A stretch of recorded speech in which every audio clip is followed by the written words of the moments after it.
pelo sinal da Santa Cruz, livrai-nos Deus, nosso Senhor, dos nossos inimigos. Em nome do Pai, do Filho e do Espírito Santo. Amém. Amém. Gênesis capítulo 3, versículos do 1 ao 11. Gênesis capítulo 3, versículos do 1 ao 11. A serpente era o mais astuto de todos os animais selvagens que o Senhor Deus tinha feito. Ela disse à mulher: é verdade que Deus vos disse: não comais de nenhuma das árvores do jardim? A mulher respondeu à serpente: nós podemos comer do fruto das árvores do jardim, mas do fruto da árvore que está no meio do jardim, Deus nos disse: não comais dele, nem sequer o toqueis, do contrário, morrereis. Mas a serpente respondeu à mulher: de modo algum morrereis. Pelo contrário, Deus sabe que no dia em que comerdes da árvore, vossos olhos se abrirão e sereis como deuses, conhecedores do bem e do mal. A mulher viu que seria bom comer da árvore, pois era atraente para os olhos e desejável para obter conhecimento. Colheu o fruto, comeu dele e deu ao marido que estava ao seu lado, que também comeu.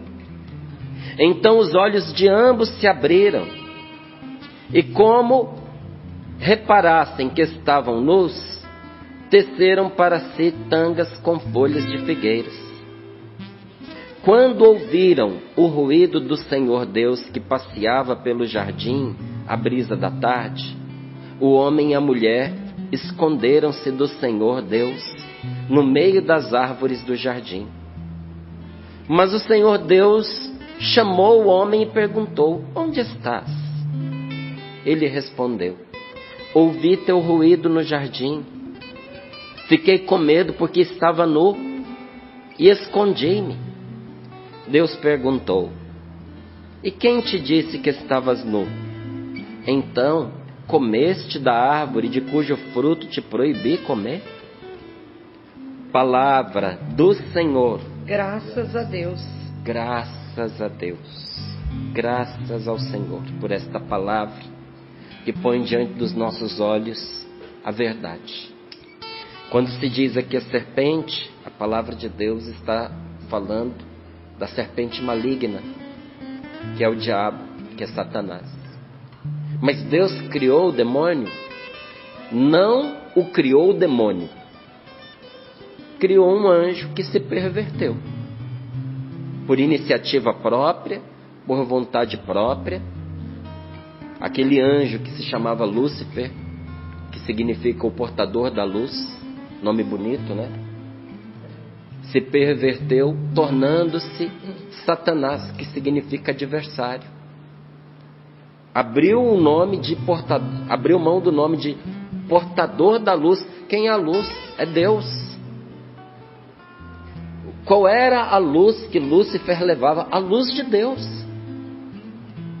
Então, em vez de continuar levando a presença de Deus, a luz do Senhor, onde ele fosse, ele se converteu num adversário de Deus, por inveja. Porque diz a palavra de Deus que foi por inveja do diabo que todo mal entrou no mundo. Por que o demônio se tornou demônio? Por que ele se tornou adversário de Deus? Inveja. Você já viu aquelas pessoas que você não pode ter nada que elas não aprovem, porque senão elas se ressentem? Você já viu pessoas que têm tudo, mas se ofendem se alguém tiver alguma coisa? Isso é inveja, não é? Às vezes a pessoa é rica, tem casas, tem dinheiro, tem carros, tem muitas propriedades, tem muitas possibilidades, mas persegue um pequenino, um pobrezinho, porque conseguiu alguma coisa. E até fica assim indignado com isso. Como é que ele pobre do jeito que é, ele conseguiu tal coisa. Sabe o que é isso? Inveja. Tem mãe que tem vários filhos. Os filhos vão bem na vida, mas fica inimiga de uma outra quando o filho é bem sucedido. Porque ninguém pode ter nada de bom e do melhor a não ser os filhos dela. Se os outros tiverem, ela se magoa, ela se ressente. A inveja é isso. É quando você não quer que os outros tenham. E chegou uma altura que Lúcifer tinha inveja de Deus, porque ele queria para si aquilo que Deus era e tinha.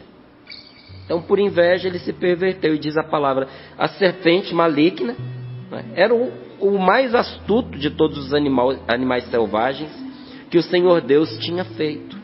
E ela disse à mulher, começa a conversa com uma mentira. E olha, tem gente que é tão habilidoso para mentir, que põe a mentira em forma de pergunta. E aí diz no final assim, mas eu só perguntei. Mas eu não disse que era, eu só perguntei. Gente, tem pergunta que levanta suspeita. Suspeita mentirosa. Já ouviu falar naquele telefone sem fio? Você põe um monte de gente sentado, você diz uma coisa aqui no começo da fila e vai passando a notícia. Você já viu como é que chega lá no final? Se você nunca fez, faça. Põe umas 15 pessoas enfileiradas. E aí você diz uma frase simples. Simples, mas de umas 12, 15 palavras. Diga no ouvido da primeira e peça para ela repetir com fidelidade para a próxima. E assim por diante, até chegar lá na 15ª. Você vai ficar surpresa com a notícia, ou surpreso com a notícia que vai chegar do outro lado. Às vezes a gente dispara um telefone sem fio com a miserável de uma pergunta que a gente faz. Mas uma pergunta maliciosa, com uma fofoca embutida, com uma maldade demoradamente destilada. E ainda depois tem a cara de pau de dizer assim, eu só perguntei. Perguntar não ofende. Aprenderam com a cobra. Olha o que o demônio diz para a mulher. É verdade que Deus vos disse, não comais de nenhuma das árvores do jardim? Quem contou para ela? Ela sabia, ela tinha escutado. Por que essa pergunta trocada? Para puxar a conversa. E a mulher respondeu à serpente, coisa que nós nunca devemos fazer. Nós nunca devemos interagir com a tentação. Nunca interaja com o demônio. Nunca interaja com aquela voz dentro de você que te aconselha na direção errada.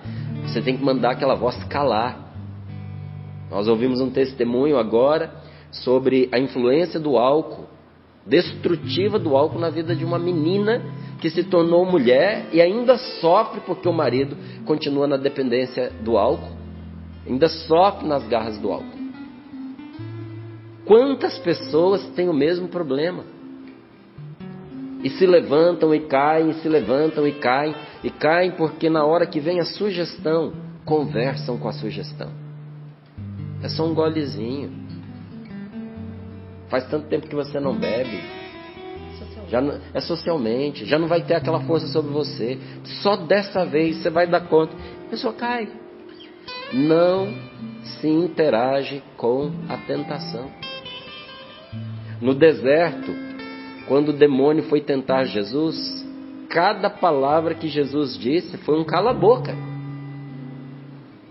Não ficou perguntando, não ficou conversando. Foi um cala-boca. Tem pensamentos que entram na nossa mente que a gente tem que dar um cala-boca neles. E olha, às vezes esse cala-boca não adianta só dizer cala-te, porque o pensamento não cala. Não adianta você falar para um pensamento cala a boca. Você precisa dar o cala-boca que a palavra de Deus põe nas suas mãos. Porque você combate um pensamento nocivo com uma verdade. Então, quando o demônio vier te tentar, dizendo para você que você não vai dar conta, que você é muito fraco, que não adianta, que como essa moça nos contou, você é fraco para o álcool, você é fraco para a mulher, você é fraco para homem. Em vez de você dar simplesmente um cala-boca, você pode dizer para ele a mais absoluta verdade e corta. Que verdade? Tudo posso naquele que me dá força. Esse é um cala-boca, gente, maravilhoso. Sabe, quando a gente se sente desguarnecido, sem ninguém que nos ajude, você quer ver um outro cala-boca que a gente dá na tentação, que diz para nós que a gente não tem recursos, que a gente não tem dinheiro, que a gente não tem oportunidades, que os nossos amigos não são verdadeiros, que quando você precisa você não pode contar com eles? Aquela palavra que Deus deu a Paulo: basta-te a minha graça. Porque na tua fraqueza, na tua pobreza, na tua indigência, vai se manifestar a minha força. Gente, isso é uma promessa de Deus de vitória sobre as nossas fraquezas. Em vez da Eva dar um cala-boca na serpente, ela respondeu: não, nós podemos sim comer de todos os frutos das árvores do jardim, mas da árvore que está no meio do jardim, Deus nos disse: não comais dele, nem sequer o toqueis, do contrário morrereis. Mas a serpente respondeu à mulher: de modo algum morrereis. Pelo contrário, Deus sabe que no dia em que comerdes da árvore, vossos olhos se abrirão. Está ouvindo aqui o que ela diz? Preste atenção nisso. Vossos olhos se abrirão, e sereis como Deus, conhecedores do bem e do mal. A mulher viu que seria bom comer da árvore, pois era atraente para os olhos e desejável para obter conhecimento. Colheu o fruto, comeu dele, deu ao seu marido ao seu lado, que também comeu. Então os olhos de ambos se abriram. O demônio não mentiu. Ele só não contou toda a verdade. Porque Adão e Eva não eram cegos. Os olhos deles estavam abertos. Mais ainda, Adão e Eva viam a Deus. Caminhavam com Deus, que é o que essa palavra conta. A presença de Deus era palpável, era sensível para os dois. Então os olhos deles se abriram para o quê? Para as mesmas realidades que os olhos de um invejoso se abrem. Você já viu que na palavra inveja tem veja no meio? Como parte da palavra tem veja? Porque a inveja entra pelos olhos. Você não tem inveja daquilo que você não vê. Quando é que você começa a invejar uma pessoa? Quando você vê a mulher bonita com a qual ele casou, quando você vê o homem elegante com o qual ela se uniu, quando você vê o desenvolvimento, a maturidade dos filhos, quando você vê o êxito da pessoa naquilo que... Ninguém tem inveja de um desgraçado, gente. Ninguém tem inveja da destruição dos outros. O invejoso fica até com dó de quem tá ruim, mas a pessoa não pode ter nenhum êxito na vida. Que o invejoso vê e passa a ter inveja e começa a combater a pessoa. Os olhos de Adão e Eva se abriram para o mal. E não há felicidade em especular no mal. É como você revirar uma lata de lixo contaminado, de lixo hospitalar. Sabe, lixo hospitalar é perigosíssimo. Porque tem tudo que foi jogado fora de um ser humano ali. Tem carne, resto de carne contaminada. Tem agulha, tem seringa de sangue contaminado. Tem resto de doença que foi jogado ali. Imagine uma pessoa e revirar esse lixo. Lixo tóxico. Que vai matar a pessoa. E tem gente que infelizmente tem uma habilidade terrível de pelos olhos vasculhar a lata de lixo da pessoa ao lado, a lata de lixo da vida alheia. Os olhos deles se abriram para isso. E olha que interessante, quando eles ouviram o ruído de Deus que passeava no jardim à brisa da tarde, o homem e a mulher se esconderam do Senhor. O pecado entrou no mundo pela desobediência a Deus, mas se manteve pela falta de confiança em Deus. Quando eu e você desobedecemos a Deus, nós caímos no pecado. Mas é a nossa falta de confiança que não permite que a gente se levante e volte. Porque a história seria completamente diferente se, quando o Senhor estivesse se aproximando, Adão viesse chorando, jogar-se nos braços dele e dizer: eu errei, eu traí o que o Senhor me pediu, eu desobedeci, eu comi daquele fruto. Mas além de ter desobedecido, o homem e a mulher se escondem do único que poderia curá-los. Não estavam arrependidos. A falta de arrependimento os manteve doentes. Por isso Deus ordenou que eles fossem tirados do paraíso, onde tinha a árvore da vida, para que eles não permanecessem condenados, sem arrependimento, naquele estado mortal, porque senão seria o inferno deles, seria a morte eterna deles. Então você vê, a palavra de Deus diz que o Senhor mandou que eles fossem expulsos antes que... É só você continuar que você vai ver essa passagem. Antes que eles comessem do fruto da árvore da vida. E aí eles não morreriam mais. Gente, no inferno não se morre mais. O grande desespero do diabo no inferno, é que ele não pode se matar. Ele não pode suicidar-se. Ele não tem como aniquilar a própria existência, porque não foi ele quem se criou. O inferno demanda existência. Existir sem poder amar, afundado no erro, no vício, no pecado, sem oportunidade de retorno, é o próprio inferno. Por compaixão, Deus os expulsa, porque eles precisavam de um tempo de penitência, de recuperação da alma, de arrependimento, para que o próprio Senhor os pudesse salvar. Então, por que essa situação não foi mudada? Deus não é misericordioso? Porque, em vez de recorrer à misericórdia de Deus, Adão e Eva se esconderam de Deus. Grande parte das doenças que nós trazemos na nossa alma é porque nós nos escondemos de Deus. Aquelas coisas que nós deveríamos levar aos pés do Senhor, em oração, e pedir a ajuda de Deus, nós escondemos de Deus, nós fazemos de conta que elas não existem, só que elas continuam existindo dentro de nós. Nós ouvimos esse testemunho e, com muita prudência, de forma correta, ela pediu para não ser identificada, porque envolve outras pessoas. Então você vê, hoje, num processo de libertação, ela diz: não vale a pena me identificar, porque há pessoas que vão se ofender com isso. E eu acredito que durante muito tempo na vida dela, ela escondeu o alcoolismo, ela escondeu a promiscuidade das pessoas que estavam à sua volta, porque senão inclusive interfeririam.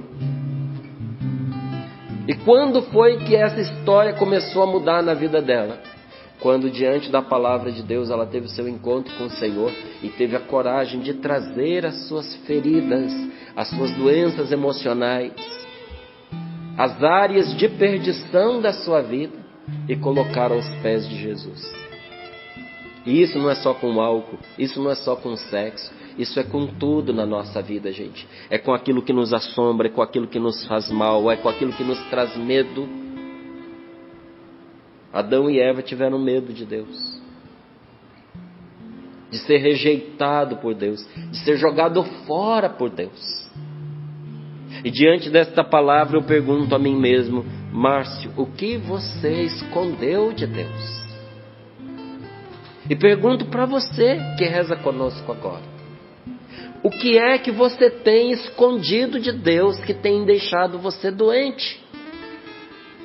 Que tem deixado você apreensivo, que tem deixado você amedrontado, que tem deixado você desconfiado, que tem impedido você de viver uma vida inteira, está vivendo uma vida dividida, que tem deixado você uma pessoa angustiada, depressiva, pessimista. O que é que você precisa urgentemente apresentar para Deus em oração? Porque a oração nos coloca na presença de Deus. como Adão e Eva ficavam na presença de Deus. E pergunto ainda, o que você esconde dos outros? Porque às vezes a gente vive uma vida de aparência, gente. A cara não conta o que vive o coração. Para os desatentos, né? Porque para quem presta atenção, a cara não esconde. Seu rosto não pode esconder de quem te conhece e te ama as verdades que estão dentro de você. Por isso que uma mãe atenta, porque hoje tem muita mãe desatenta. Uma mãe atenta e amorosa não perde nada do que está acontecendo na alma do seu filho. Ela pode não saber o que ele fez, mas sabe que ele fez alguma coisa errada, sabe que tem alguma coisa incomodando, sabe que ele está com medo por alguma razão. Mas tem muita gente que consegue esconder dos outros, porque as pessoas estão desatentas, porque as pessoas não a amam, então não vem. O que você tem escondido dos outros? São tristezas? É a solidão? É a rejeição? É o medo? O que nós estamos escondendo das pessoas e que estamos também escondendo de Deus? Olha, é uma coisa terrível isso. E às vezes a gente faz o errado, depois a gente esconde, para poder não desagradar as pessoas. Por uma expressão que também existe na Bíblia. Uma vez uma pessoa condenou essa expressão num livro que eu escrevi, que foi Respeito Humano, uma corretora. Ela disse, isso é uma coisa positiva, respeito humano é uma coisa positiva. Eu falei, mas as pessoas usam isso como sinônimo de covardia, de você não dizer o que deve ser dito, não corrigir quem precisa ser corrigido, para não desagradar. Ela falou, não existe. Existe, eu encontrei na Bíblia, inclusive, está traduzido dessa forma. Respeito humano põe armadilhas aos pés das pessoas. O medo nos relacionamentos monta ciladas para quem vive seus relacionamentos baseados no medo. E olha, às vezes a gente se dobra a algo errado para agradar os outros. Quem se dobra ao que é errado para agradar os outros só cai em furada. Quem dera se naquela altura Adão não tivesse ido com a Eva na proposta que ela... E podia ser o contrário, podia ser o Adão o primeiro a ser tentado também.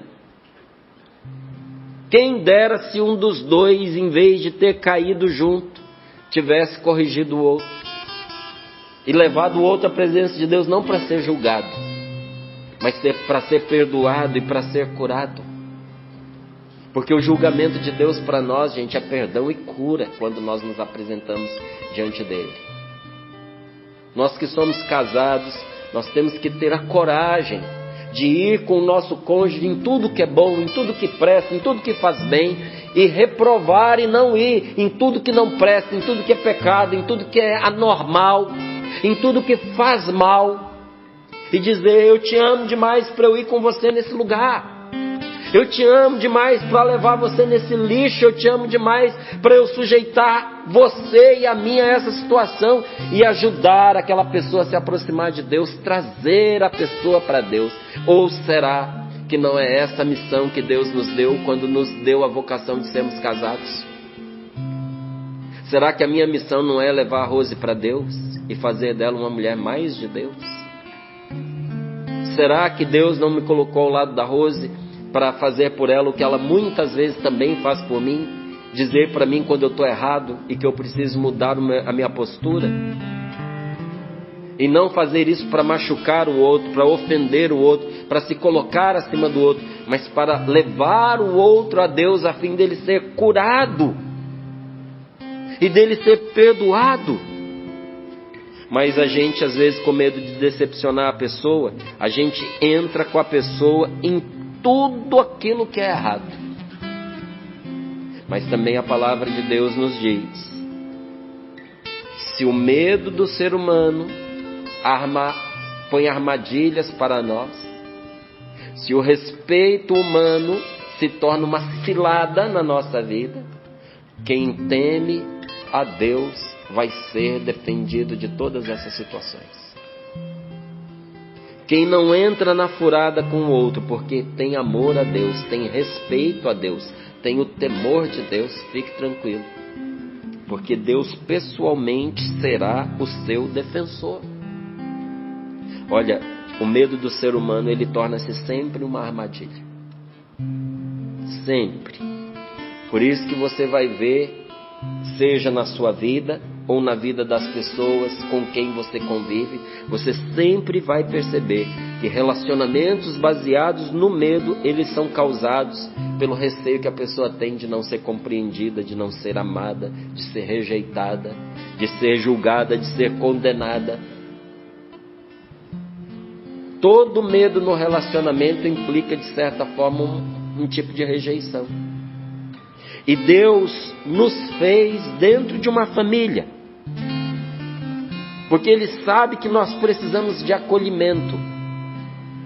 Ele sabe que nós precisamos ser amados. E eu digo a você, precisar das outras pessoas não é algo bom, é algo muito bom. Todos nós precisamos de alguém. É uma besteira aquela pessoa que diz assim, eu não preciso de ninguém.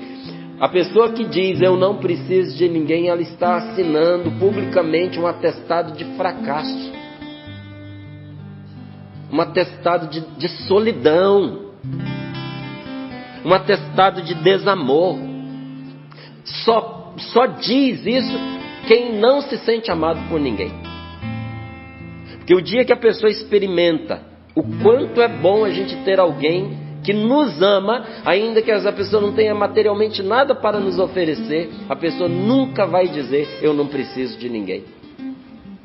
A pior frase que pode sair da boca de alguém é essa, eu não preciso de pessoa alguma, eu me basto a mim mesmo. Tadinho, precisa da nossa oração, porque essa pessoa acabou de dizer que naufragou na vida, que fracassou.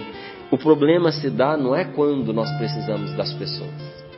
O problema se dá é quando nós passamos a vida com medo de sermos rejeitados por alguém de quem nós precisamos. Vai ver se na história de alcoolismo dessa moça não havia uma história de rejeição. Uma carência que precisava ser curada.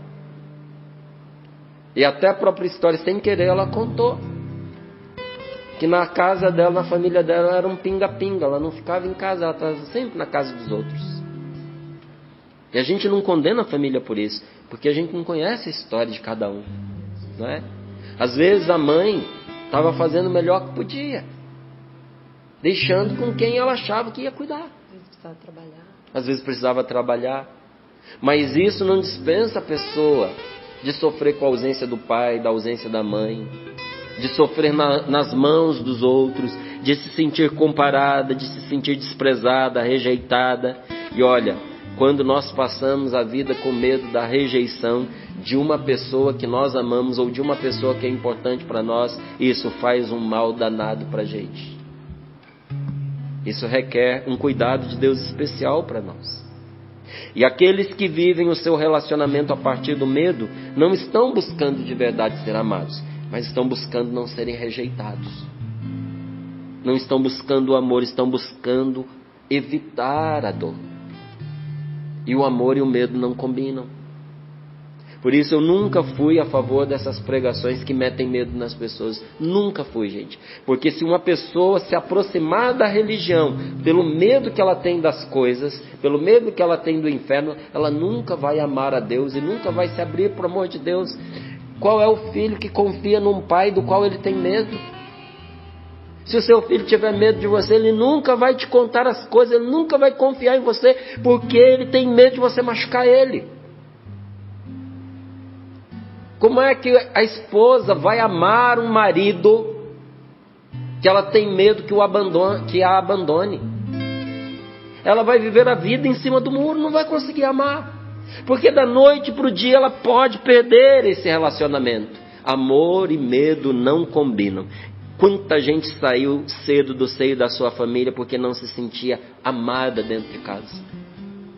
Foi embora, foi montar um novo lar, foi montar uma família em busca de um grupo, em busca de um novo lar, em busca de um lugar, de uma casa onde ela pudesse ser aceita, onde ela fosse amada, querida, apreciada, vista, enxergada. Por isso muita gente se casou jovem. Só que tem um problema. O coração ferido vai conosco para onde a gente for. Não adianta fugir de casa e casar porque a gente sente que não é amado dentro de casa, porque o coração carente vai conosco para o casamento, vai conosco para a nova família. O coração ferido nos acompanha onde nós vamos, e se não encontrarmos a cura, nós vamos nos sentir rejeitados, mesmo por aquelas pessoas que nos amam e nos dão prova de amor todos os dias. Olha o que faz o demônio. Ele abre os nossos olhos para as realidades negativas, e ele cega os nossos olhos para as coisas boas que nos acontecem. Essa cobra miserável, você viu o que ela disse para a mulher? Deus está mentindo para vocês. Ele me enganou vocês, porque a hora que você comer, você vai ser como ele, conhecedor do bem e do mal. Então ela estava cegando Eva para a verdade de Deus, e estava abrindo os olhos de Eva para tudo que era negativo e destrutivo. Quantos de nós, gente, quando caminhávamos sem Deus, sofríamos com essas coisas? E olha, doía no nosso coração a falta de atenção, a indiferença de uma outra pessoa. E doía com tanta intensidade que nós nos sentimos desapontados pelas coisas mais irrisórias. Diz para mim se não é verdade, que às vezes você sentiu na sua vida, na sua história, mal-estar de chegar num lugar e você achar que você não foi bem acolhido, não é? Às vezes você até foi acolhido igual todo mundo. Você pergunta para a pessoa: nossa, eu acho que nem me deram atenção. Não, a pessoa é assim mesmo, mas você não acredita, porque tem uma lente negativa dentro do coração da gente. Então nós corremos o risco de novas feridas, corremos o risco de aprofundar as feridas antigas, mesmo por causa de um comentário banal, às vezes de um comentário até bem intencionado. Eu já vivi situação constrangedora de eu elogiar a pessoa e a pessoa levar a mal. Lembro que eu estava numa festa, chegou uma parente nossa e ela estava arrumada. Como eu não vi ela estar arrumada, eu falei: nossa, como você está bonita. Eu estraguei a noite dela. E eu estava sendo sincero. A pessoa se sente feia. Então quando você diz para ela que ela é bonita, ela acha que você está debochando dela, que você está mentindo para ela. Você falou que ela era bonita, e a pessoa que era... Pensou que eu estava tirando sarro dela. E havia mentira no que eu estava dizendo? Não, havia um coração preparado para receber, inclusive, um elogio como coisa negativa. Há feridas de rejeição, gente, que nos torna cegos para os elogios, cegos para o amor que nos são dados, e servem como uma lente de aumento para qualquer comentário inconveniente que se faça. E nós sempre vamos nos sentir rejeitados quando, em vez de buscar a aprovação, nós já nos armamos esperando a rejeição. Qual é o segredo para a gente curar isso na nossa vida? Não faça como Adão e Eva, que foram procurar uma moita para se enfiar. Está na hora de você se expor à aceitação de Deus. Aceite que Deus te aceita. Márcio, Deus me aceita desse jeito, cheio de pecado. Aceitou aquela moça que aos 9 anos já afundou o pé na jaca e embrenhou-se pelo caminho do alcoolismo, transando com uma pessoa por dia, às vezes mais de uma pessoa, pessoas diferentes no mesmo dia, que tirou a vida da criança no seu ventre. Deus aceitou essa moça? Aceitou. E ela pôde experimentar essa aceitação no momento em que ela aceitou que era aceita. Deus aceita você do jeitinho que você está agora. E diante de todos os fracassos da sua vida, entenda uma coisa, inclusive nos seus fracassos emocionais, inclusive nas situações em que você se viu como um refém das pessoas que você ama. Eu não posso desagradar, eu não posso falar algo, eu tenho que medir minhas palavras, eu tenho que ver a hora certa de eu me aproximar, senão essa pessoa que eu amo e que eu não quero ficar longe dela, ela vai me ferir. Inclusive nessas situações em que você está cansado de viver tentando agradar os outros, parece que nunca consegue. Em vez de você fugir da dor, está na hora de você se entregar ao amor. E a sua segurança para buscar esse amor vem de Deus, que te ama incondicionalmente. Hoje, nosso Senhor não está pondo nenhuma condição para amar você. Os braços de Deus estão abertos para você. Sai da moita. Vai chorar suas mágoas no colo daquele que pode te curar. Vai chorar sua fraqueza no colo daquele que pode levantar você. Porque hoje nosso Senhor está esperando você, uma palavra sua, para que você não precise perder o céu, perder o paraíso, mas que você possa ser readmitido na graça dEle, na presença dEle. Senhor, nós nos colocamos nas Tuas mãos nesse momento, e nós te pedimos, Senhor, que nos dê essa graça, a graça de confiar em Ti, Senhor.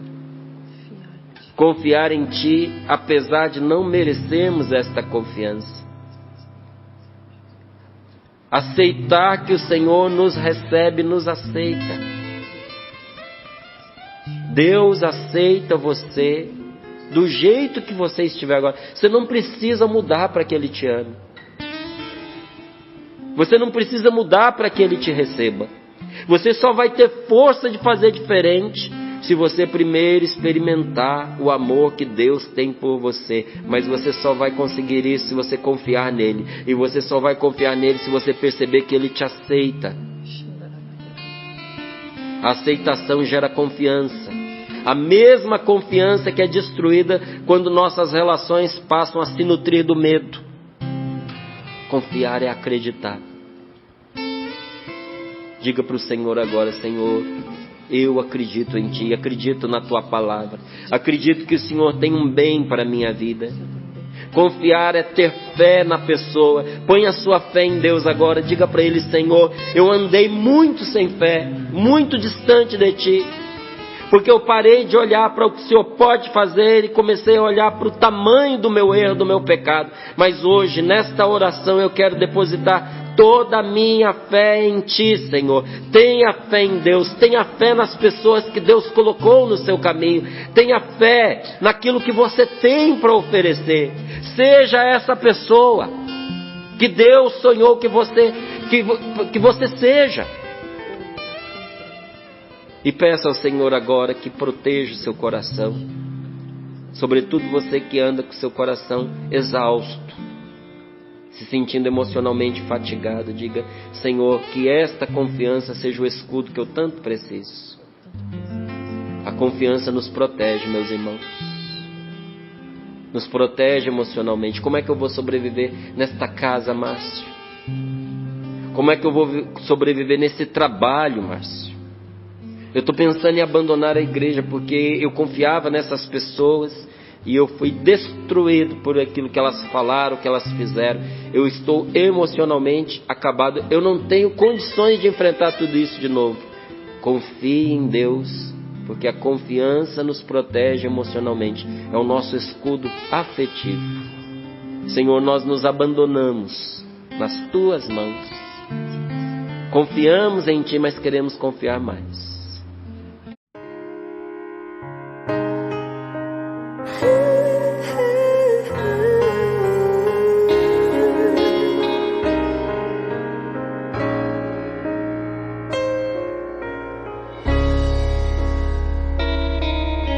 Dilemas sempre vão existir. Tu és humano pra resistir. Os seus sonhos queres alcançar, mas às vezes o não é a resposta. Não quer dizer que o tempo é ruim. Te peço, filho, confia em mim, pois meus planos são perfeitos e a base desses planos é você. Te escuto cada vez que me procuras. Talvez não vejas, mas eu colho as suas lágrimas. Minha graça te basta, minha graça te basta. Escuta, filho, estou contigo. Minha graça te basta, minha graça te basta. Sonho com você, meu filho amado.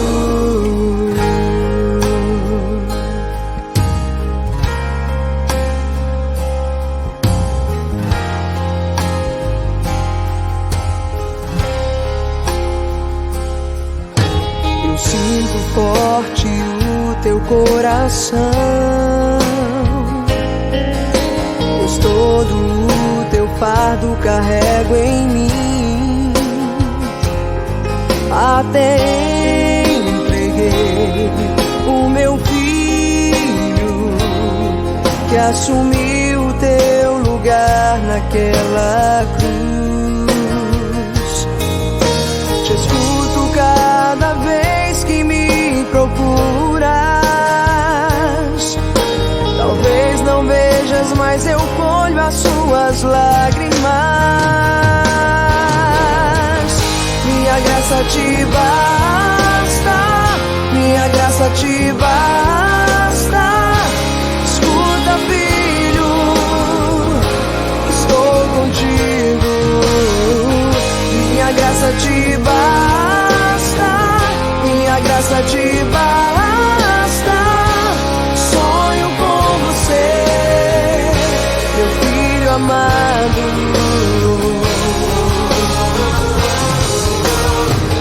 Minha graça te basta, minha graça te basta. Escuta, filho, estou contigo. Minha graça te basta, minha graça te basta. Sonho com você, meu filho amado.